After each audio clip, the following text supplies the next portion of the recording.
Die Spiel 22 war auch dieses Jahr ein echtes Jahreshighlight für mich. Ich hatte das Gefühl, dass im Vergleich zum letzten Jahr auch wieder mehr große Verlage mit imposanter Gestaltung vertreten waren und die Präsentation eine bunte Auswahl an allem umfasste, was sich zum Kosmos des Brettspielhobbys zählen lässt. Es war aber auch diesmal wieder eine Messe ohne den einen Titel, über den im Vorfeld jeder spricht und der die Veranstaltung klar anführt. Ja, es gab Titel wie Woodcraft oder Splendor Duel, die vorher schon etwas Staub aufwirbeln konnten. Auch Challengers, das ich auf meiner Liste ganz oben stehen hatte, gehörte dazu. Aber so richtig als Blockbuster waren auch die nicht aufgezogen. Das muss aber gar nicht unbedingt etwas Schlechtes sein. Der letzte Messekracher, an den ich mich erinnern kann und der Essen rundherum dominierte, war Star Wars Legion. Und das ist ja auch nicht unbedingt meine Sparte. Es macht aber trotzdem einfach Spaß, wenn es einen Frontrunner gibt, über den man sich austauschen kann, so ein bisschen wie Discover Lands Unknown vor ein paar Jahren. Wenn überhaupt, war ich überrascht von der Menge an Titeln zum Thema Dune, die sich ohne mir ersichtliches Tamtam auf die Messe geschlichen hatten. 5 Titel von insgesamt 3 Verlagen. Naja, die Lizenz wird weiter kursieren, solange die neue Filmreihe noch läuft und ich bin sicher, es kommen auch in den nächsten Jahren noch ein paar dazu. Hauptsache ist schließlich, dass eine große Bandbreite unterschiedlich großer Herausgeber mit unterschiedlich großen Titeln anwesend sind und das war in jedem Fall so. Genug jedenfalls, als dass ich alles hätte besuchen und sehen können, was ich mir vorgenommen hatte. Doch dazu später mehr. Jetzt erstmal rein ins Getümmel und auf zu Heroes of Thargos. As it turns out, I was so lucky to have the artist of the game with me. Do you like to introduce yourself? So my name is Ryan Verhagen from the Netherlands, by the way. And I'm the artist of the game. Started 2.5 years ago together with Chris Loiseau, the creator. Worked 2.5 years on the core set, on multiple games. Now we're expanding the world of Thargos. It's a dark and mystical place. It's a huge world. And within that world we have all these different types of games that are for all types of gamers who can find something they like. And we can connect these games together. That's one of the unique ideas from our side. And all these games are solo play versus and co-op. They're all around 45 minutes, but you can play weeks, you can play months if you would like to, by connecting all these games together, and we're building up the world gradually with new games, with add-ons, etc. Okay, it appears to have a little bit of a Greek theme going on, is that true? That is true indeed. It's based on it's a Greek mythology on that side, but also with dark fantasy, with creatures and everything like that.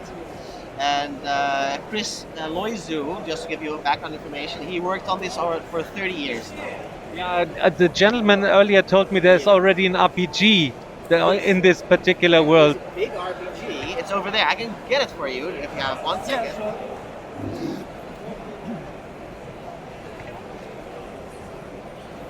Yeah, sure. This is the RPG book from Chris Loiseau. It's quite an old book, the only edition we have. Okay. And I can't tell you about his background, unfortunately, because I jumped in 2.5 years ago. Okay. But this is his life's work. And this RPG, the role-playing game, or the Heroes of Thargos game, is based on the RPG. Okay. So we have 4 types of games in the set. Within the core set, again, you can play 3 different game modes. If you look at the hero cards, the red cards are the hero cards. These cards have 2 sides.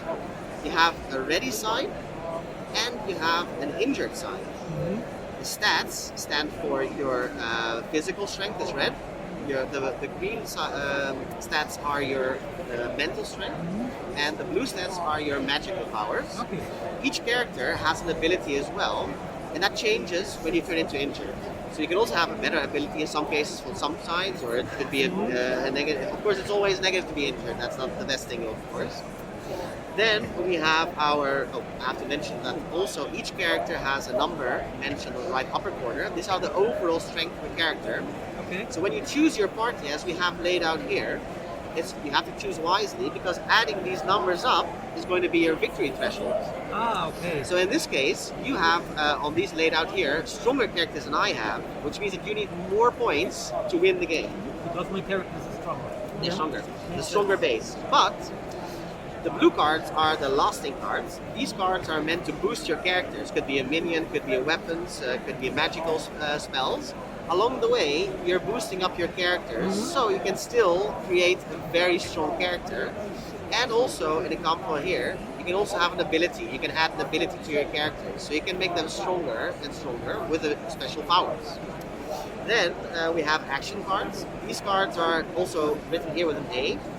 But we did that, by the way, for people that are colorblind. So you have an L here for lasting card, so you know it's a lasting card, an A for an action card, and also a C for character. Mission cards have a number of points. I'll explain that soon. So an action card is played as a direct action in the game to influence your opponent or benefit yourself. So it's also a way to, this is one of the cards in the game. Then we have our mission cards. Each mission has a number of points mentioned here.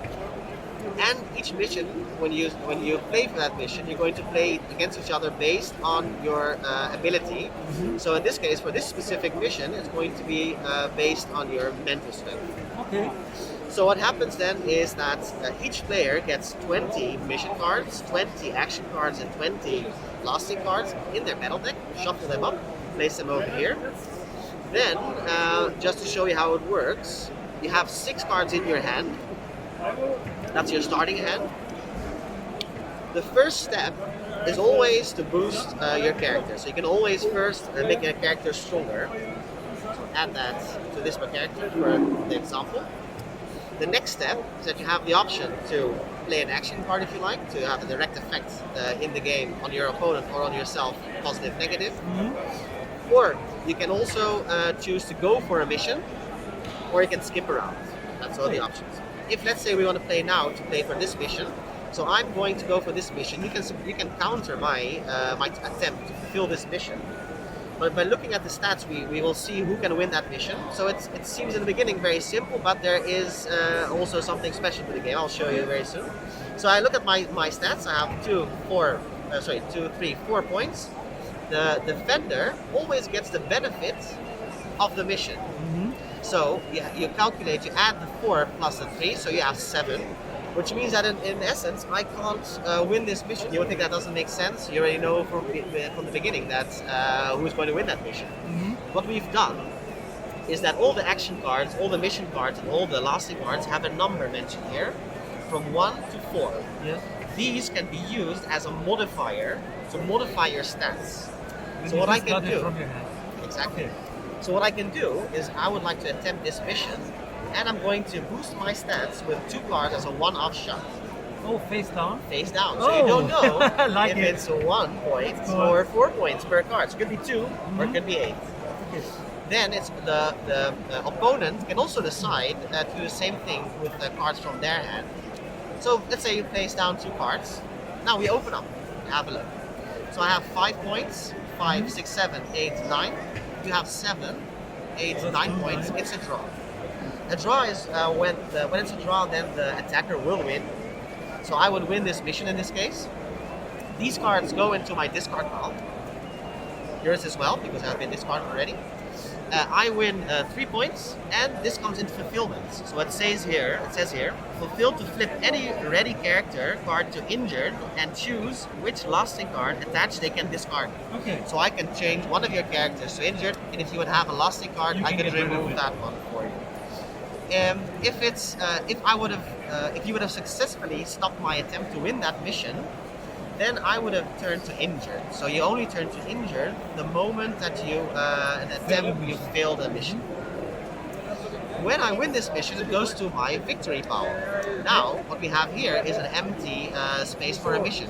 It's up to the other party to fill that place, that void, with a mission card.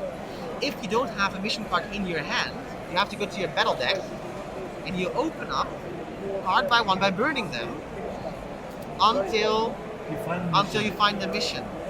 So what happens is in the game, you lose by burning through your deck, and you win by meeting your victory threshold, the added numbers of your overall strength of your characters, by winning the points. And those are the points matching Those are the those- points mentioned, indeed. So you have the points mentioned here. This is 3 points. This mission gives me 3 points. Okay. Very simple game mechanics, very easy to pick up on. But there are lots of things that you can do with all these missions that have abilities, you can fulfill things, you can do things to your characters. With the lasting cards, you have special abilities. You can also fit your characters back from injured to ready by discarding one of these cards, playing along the way, having different adventures. Was für ein engagiertes Team. Meine Hochachtung. Ich konnte das Spiel auf der Bahnfahrt nach Hause auch schon ausprobieren. Erhofft und erhalten habe ich dabei genau, was mir versprochen wurde. Man kann Heroes of Thargos durchaus als eine Variante von Omen Reign of War mit etwas mehr Augenmerk auf Story sehen. Man muss definitiv Abstriche von der mechanischen Sauberkeit und der großartigen Entscheidungsschwere von Omen machen, aber die geringe Schachtelgröße lässt beides problemlos im Schrank koexistieren. Bei Heroes of Thargos bekommt man definitiv eher den Kick, eine Heldentruppe mit namhaften Charakteren aufzuleveln, die man mit Gegenständen und Zaubern ausrüstet und sie dann auf Abenteuer schickt. Die Tatsache, dass das Spiel aus dem Setting einer detailliert ausgearbeiteten Hintergrundwelt schöpft und jede Karte auch thematisch kurz etwas über sich zu sagen hat, ist sein großer Pluspunkt. Zusätzlich zu der Tatsache, dass die kleine Schachtel einfach wirklich bis zum letzten Kubikzentimeter mit Karten vollgeknallt ist. Wie vorhin schon angemerkt, konnte ich nicht meine gesamte Liste abklappern. Orconomics 2nd Edition war schon freitagabends ausverkauft und der Verlag von Evian, The Knight and the Lady hatte seine Lieferung nicht erhalten und saß deshalb ausschließlich mit der Demobox am Stand. Glück im Unglück, denn so rutschten andere Titel auf meiner Liste weiter nach oben und ich kann gar nicht sagen, wie glücklich mich diese gemacht haben. Council of Shadows von Alea war unweit des Ares-Stands mit einigen Spieltischen vertreten und nachdem alle Mitarbeiter gerade an anderen Tischen moderierten, schnappten ich und meine Begleitung uns das Regelheft und knödelten uns zusammen mit einem dritten Spieler durch. Das funktionierte nicht nur ziemlich reibungslos, sondern eröffnete mir einen meiner Top-Titel der Messe. Ursprünglich hatte ich Bedenken, es könne sich bei Council of Shadows nur um ein generisches, etwas vereinfachtes 4X-Spiel handeln. Die Abkürzung wird von großen Simulationsspielen gerne verwendet und steht für Explore, Expand, Exploit und Exterminate. Tatsächlich fehlt das vierte X aber gänzlich, denn in Council of Shadows gibt es keine Raumschiffflotten, keine Verteidigungstürme, keine Laserbatterien oder sonst wie kriegerischen Werkzeuge. Thematisch steht die Energieproduktion verschiedener galaktischer Völker im Mittelpunkt, mit der diese versuchen, sich beim großen Council of Shadows um einen freien Platz unter den exaltiertesten Kulturen zu bewerben. Alles schön und gut, aber das Thema ist maximal hilfreich, um die Mechanismen nachzuvollziehen. Im Kern ist es ein abstraktes Rennspiel, bei dem die Spieler Aktionsreihen mit Karten programmieren, um ihr Energielevel mindestens 3-mal auf den Stand ihrer Zielmarke zu erhöhen. Man verbessert seine Handlungsfähigkeit durch das Sammeln und Bezahlen von Rohstoffen, mit denen man alles im Spiel etwas schneller anstellen kann. Man gibt sie aus, um sich dauerhafte Upgrades für den eigenen Aktionsradius zu sichern und zusätzliche Karten für die eigene Programmierung zu kaufen. Die programmierten Karten wandern auf 3 Slots wie auf einem Förderband immer weiter und werden auch jede Runde wieder ausgelöst, vorausgesetzt ihr Besitzer programmiert nicht zwischenzeitlich etwas anderes darüber. Der eigentliche Geniestreich des Spiels ist, dass die ausgespielten Karten jede Runde die Zielmarke ihres Spielers weiter und weiter nach hinten schieben, während ihre Effekte ja dafür sorgen sollen, dass das Energielevel besagtes Ziel erreicht. So entsteht ein wahnsinnig spannendes Wettrennen um Effizienz, das mit ganz wenig Schnickschnack auskommt. Ernsthaft, Council of Shadows kann man jemandem zwar in 10 Minuten erklären, aber andererseits lange über die strategischen Mittel des Spiels philosophieren. Was genau ist der beste Weg zum Erfolg? Schnelle Ausdehnung und Raubbau, Aufbau und langfristige Wirksamkeit? Oder ist die Kunst vor allem darauf zu achten, dass sich die Zielmarke gar nicht erst weit vom Startplatz wegbewegt und so auch mit geringen Schritten schnell erreicht werden kann? Ich erspare euch die Details, denn sollte irgendwann ein Tabletop-Simulator-Tisch dafür auftauchen, mache ich sowieso ein Hidden Gem draus. Council of Shadows ist so absolut mein Geschmack. Für Freunde von Engine Building eine echte Kaufempfehlung, vor allem wenn man nicht auf einen allzu thematischen Unterbau angewiesen ist. Als nächstes geht es wieder an einen Demotisch, diesmal zu An Age Contrived. Hello and welcome. I'm, as promised, at the booth of Bellow Intent, where I want to show you An Age Contrived, which is still in demo state. Sadly, I would have bought it already because it looks so very nice. And I'm here with Chris. Hi, Chris. How are you related to the game? Oh, I'm the game designer. Chris is the game designer of An Age Contrived. Okay, then I will. I'm having high hopes that you can give me the most informed of impressions what the game is all about. Sure, absolutely. Okay, so it's a Euro game that's all about engine building. All right. So as a Euro game, you're trying to score the most points. Most of the points that you score will come from constructing these various monuments on the table.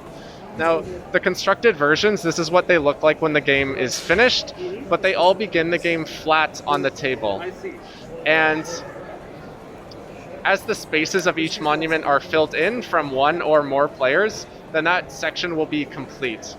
Whoever finishes the last space will get to lock their token in for points, but every player who participates in a section will get some benefit that helps build their engine. Okay, my first impression was that every god had its specific temple, but you can build on every monument as well. That's correct, yeah. There's no ownership over one specific monument. Yeah, you're kind of, it's very friendly competition, but you are competing to construct the various monuments. Okay, and what's the core mechanics of the game? How do I get to build the parts? Okay, so every player has this device in front of them, and it works like a conveyor belt that moves from left to right. So there's two types of turns, and you choose either one or the other. One type of turn is to advance your belt forward. So you choose one of the tiles to the left, and you move it to the right, moving every other tile one slot forward. The tile that exits, you bring back around, and it's ready to enter again. And any empty spaces that exist in the new tile, you get to fill however you want. So maybe I choose to do it like that. The other type of turn is to take actions. You can take as many actions as you want, but you can only spend the tokens in this bottom row. So in this example, you could take a maximum of 4 actions. And to take an action, you need to spend the token that is immediately above it, like this. Okay. One of the main actions is to deploy the tokens in the top row of your device out onto the board into a matching space like this. You're also going to be moving your character around the map, and every time you land on one of these bridge tokens, you will gain some benefit from that. Generally something that builds your engine in a different way. Okay. So that would be a move action, for example. And yeah, that's more or less kind of the mechanism that is driving what you can do on every turn. And then you play until the monuments are finished, and then you see who scores the most points. Okay, so from what I understand is when I put those tiles in the bottom row, they basically become action points. Exactly. And they lose the effect of the icon depicted. And when I put them in the upper row, the item or the icon becomes relevant. Yeah, you got it exactly. So in the top row, you're kind of programming your resources based on what you think is going to be required on the board. But this takes some time, and in the meantime, some of these monument sections may be constructed, and then you have to adapt to a changing board state as you play. Okay, and do I start with all of these tiles already in my supply, or do I have to free them over time? Okay, you start with all of these 7 tiles, but throughout the game there's going to be a market of upgraded versions. So you can replace your starting tiles with new versions that have more spaces, which means more actions, various icons, which will help you score endgame points and build your engine. Okay, there seems to be a lot of modularity going about. So like these are put into the board. Are these set, or is there always also a way to change those? Every player starts with the same set, but then you are able to get upgraded versions throughout the game so that every action you take does more for you. So you deeply customize the way you play. Well, yes, there's 5 different ways to build your engine in this game. Okay, that looks really, really cool. And I've already did a bit of research. You said that you wanted the material to be as good as it can be, from what I've read.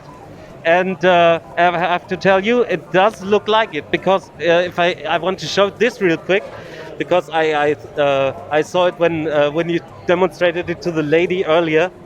These are actually magnetic, and if you put those here, they stick. That's very, very nice. And it also gives it much more longevity over if you would have put those pieces into each other. I think they would get loose after some time. Yeah, absolutely. Yeah. Thank you so much for the introduction on the game. I hope you have the most of success. It looks really amazing, and I think it stands out from a lot of stuff that I've seen in this fair and in the last years. And I hope you have the most of success. Thank you so much. Mein Eindruck des Spiels ist sehr positiv, und ohne es richtig gespielt zu haben, kann ich natürlich kein abschließendes Urteil fällen. Es könnte jedoch sein, dass der Designer etwas zu viel des Guten in die eine Schachtel zu bringen versucht. Das Material gehört sicherlich zum allerhöchsten Standard und die Kernmechanismen sind solide. Bezeichnend ist jedoch, wie viele Sachen es noch auf dem Brett zu sehen gab, die er in seiner Beschreibung noch nicht einmal sinnvoll anreißen wollte. Und schon wieder ein programmierbares Fließband. Keine Ahnung, was es damit auf sich hat, aber der Mechanismus verfolgt mich im Moment geradezu. Auch mein nächster Hidden Gem ist schon eine Weile auf ein Spiel gesetzt, das genau dieses System benutzt. Der ist ja auch egal. Immer her damit. Wo wir von Fließbändern sprechen. Was der Uneingeweihte hier für einen Frachtcontainer halten könnte, handelt sich tatsächlich um den letzten noch verbliebenen Pre-Order-Purchase von Frosthaven mit allen Kickstarter-Exklusiven. Wie man sehen kann, handelt es sich hierbei um 30 Tonnen Material an Würfeln, Karten, 2,7 Millionen Figuren. Die Spieldauer beträgt ca. 1,7 Billionen Jahre. Es sind 568.000 Karten in dem Spiel enthalten. Der Hof war tatsächlich hier den ganzen Tag voll. Man sieht hier noch den Zettel. Da wartet noch ein Timo. Ein Timo wartet noch, oder es wartet quasi nur noch darauf, dass der Timo, der es bestellt hat, es abholt. So wie ich gehört habe, liegt der Preis bei 2,5 Millionen Euro. Derzeitiger Stand ist aber jetzt gerade noch ein sehr gutes Angebot. Im Retail wird es natürlich später teurer. Der ganze Hof war eben voll mit den Dingern. Das sind jetzt die letzten, die dann noch geholt werden müssen. Ich denke mal, die gehen heute noch weg. Krasses Zeug. Das war natürlich Spaß. Es gibt aber trotzdem eine Sache, die mich an der diesjährigen Messe etwas nachdenklich gestimmt hat. Brettspiele sind ja mittlerweile selbst irgendwie Popkultur und daher ziehen sie natürlich auch immer mehr von diesem Kosmos an sich heran. Angefangen bei den immer größer werdenden Ständen von Brettspielproduzenten, die in Essen gar keine Spiele bewerben, sondern ihre Fähigkeit, Kickstarter-Projekte zu realisieren, hin zu den zahlreichen Buden, die ausschließlich nur Merchandise verticken. Vielleicht ist es nur meine Wahrnehmung, aber ich hatte dieses Jahr das Gefühl, dieser Nice-to-Have-Sektor nimmt zunehmend Raum in Essen ein.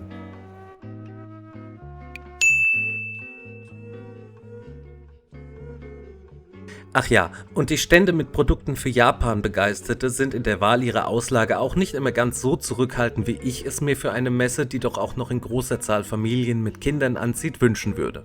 Ich will nicht brüde rüberkommen, jedem Mensch, dessen Alltag durch ein Bodypillow etwas glücklicher wird, gönne ich es von Herzen. Es geht hier um nichts Geringeres als um diese geile Tasse. Und ich wiederhole mich. Kaltgetränke, Heißgetränke, Heißgetränke mit Schaum. Gar kein Problem. Kalt- oder Heißgetränke.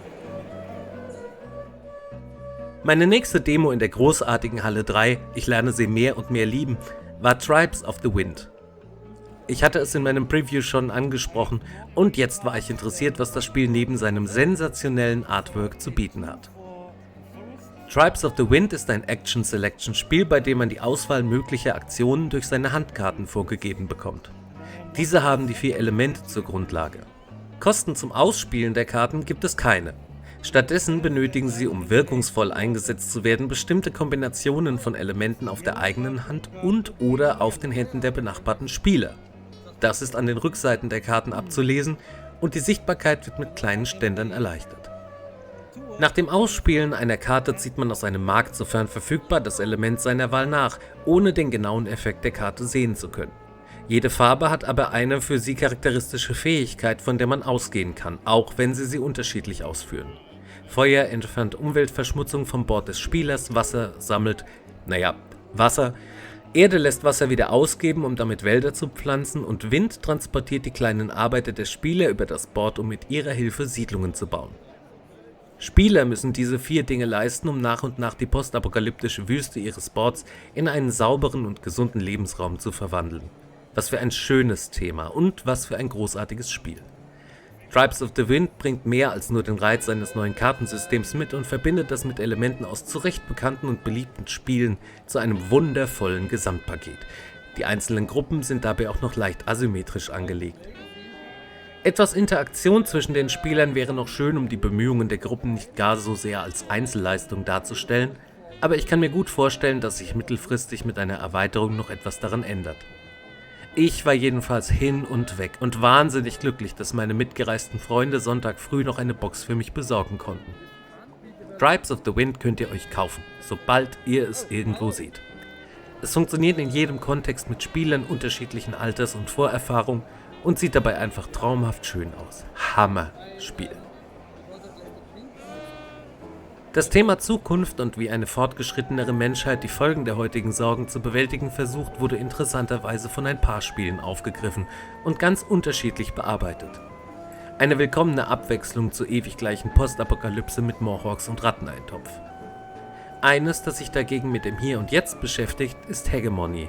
Und dazu konnte ich mir noch einen Interviewpartner schnappen. Hello, I'm at the booth of Hegemony Game Project and I'm here with Vangelis, the designer of Hegemony, which I promised to look into. And I'm happy to meet you, first of all. And secondly, maybe you can give me a short introduction what the game is all about. So, Hegemony, Lead Your Class to Victory, is an asymmetric, card-driven, political economic game. It's for 2 to 4 players, and it simulates a whole nation. So the players take the roles of 4 different socio-economic groups. So you have the working class, the middle class, the capitalist class, and the state itself. So each of them is pursuing their own agenda. The capitalist class, for example, wants to make profit. He owns companies that workers come and work, they produce goods and services, and he sells them for profit. The working class is the one controlling the workers. So they send them to produce work and in exchange for a salary. And using those salaries, the player tries to generate enough money to cover basic needs like food, education, health, and even entertainment if possible. So that's the goal. The more working class manages to provide to its people, the more points it will get. The middle class also has workers, middle class workers who go to work in companies. The player also must cover their needs like food, education and health, but the needs of the middle class are slightly higher, have a higher standard of living. On the other hand, they are also able to cover some of their needs using their own companies. So the middle class has companies but smaller than the capitalists. And then you have the state. The state is trying to keep everybody happy. Not an easy task. So he has 3 legitimacy tracks, which indicate how much the people believe in him, so how much they think that he's rightfully where he is in power.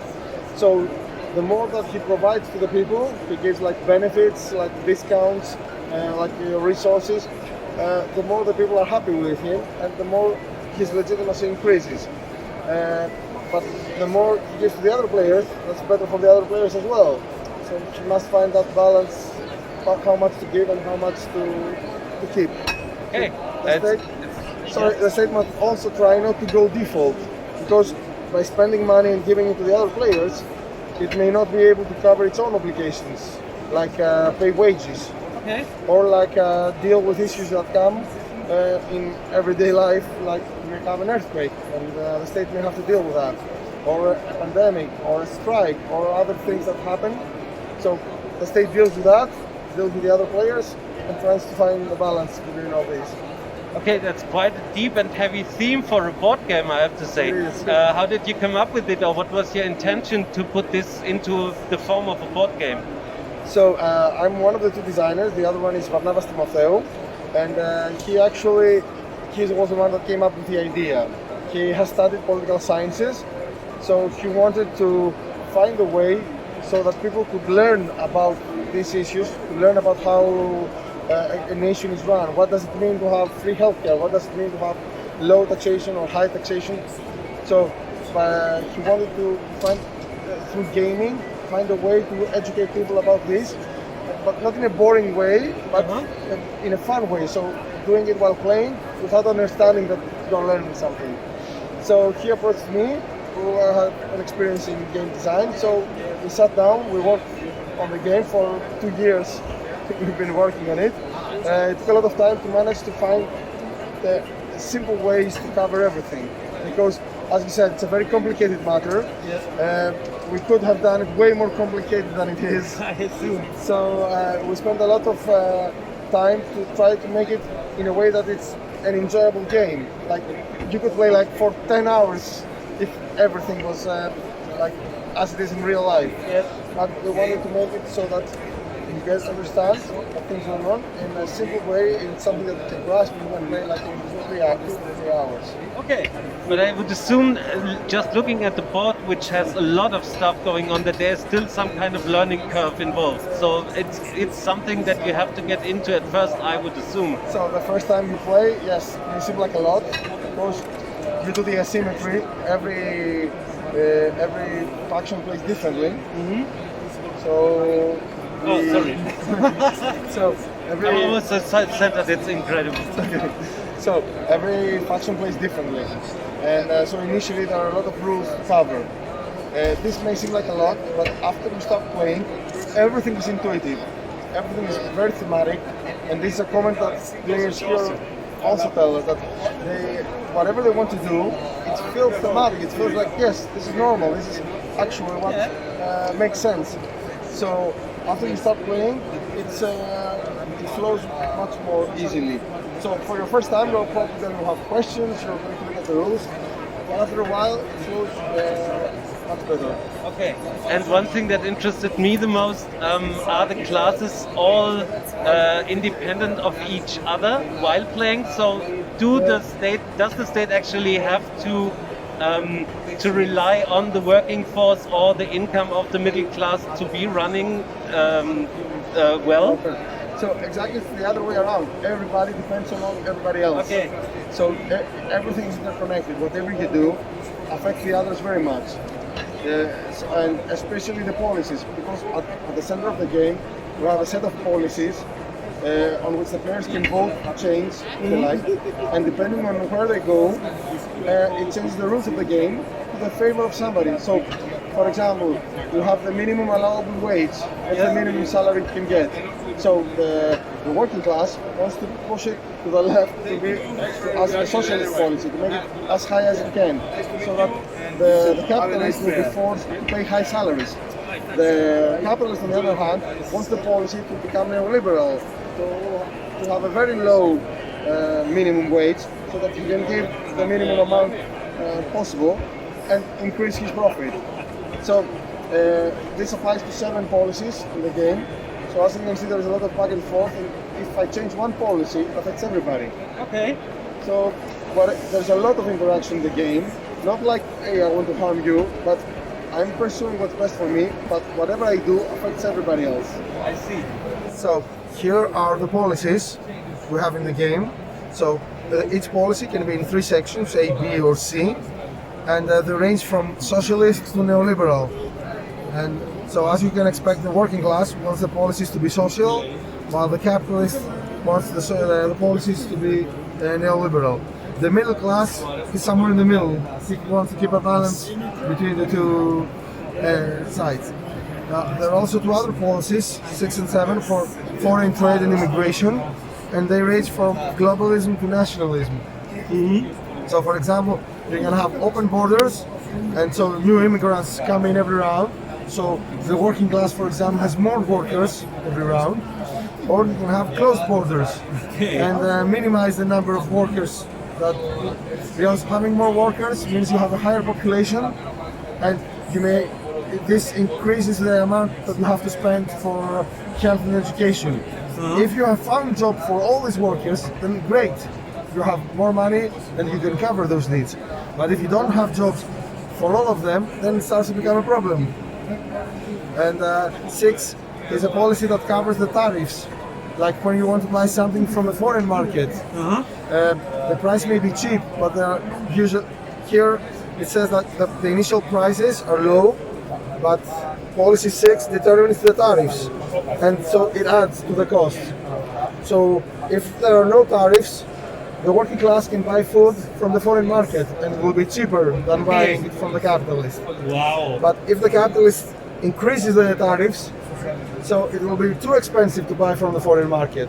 So the player will have to buy from the capitalist. And the capitalist can even raise his own prices because it will still be cheaper than the foreign market. Okay, there's been a lot going into this game. Yes. Looks amazing. Here we have the private sector, and these are the companies of the capitalist class. Here are the companies of the middle class, and here's the public sector. So the public sector, as you can see, has only 3 companies. This is why, because there is one policy that determines the size of the public sector. And at the moment, it's a neoliberal policy, and only 3 are available. Yes. If it was to move let's go to B, for example, new companies will become available in the public sector, so more jobs for the people to go. Here you can see the state treasury, here you can see the public services that are available, public health, public education, media influence, And here we also have events that the state needs to deal with, for example, global supply chain crisis or developing countries in need. Every round there are 2 events that come up, and the players the state player needs to address them. Otherwise, he will lose legitimacy. He will lose the trust of the people. Yeah. So Wow. this is more or less how the board works. Yeah, it seems really like a great combination of an educational factor as well as a gameplay factor, which I will of course try out as soon as I can if I get my hands on the retail version. But for now, this is the view on Hegemony. I thank you very much again for the introduction and hope you have the most of success with your project. Thank you very much. Thank you so much. Sehr, sehr,